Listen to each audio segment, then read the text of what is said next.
यानंतर एक breaking news आहे। पुण्यामध्ये सायबर चोरट्यांकडून फसवणुकीचे सत्र सुरूच आहे। सिंहगड रस्ता भागातील ज्येष्ठ नागरिकाची 27 लाखांची फसवणूक केल्याची माहिती समोर येते। मुंबई पोलीस दलातून बोलत असल्याचं सांगून या ज्येष्ठ नागरिकाला फसवलंय।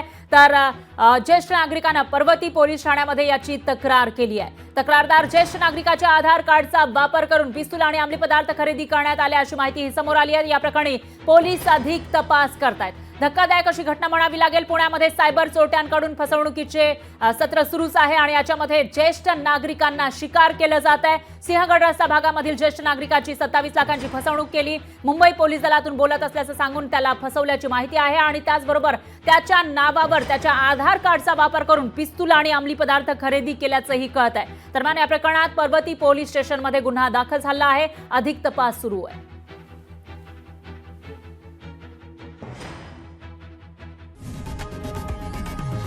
लोकशाही मराठी ऐका, पहा, जागरूक रहा।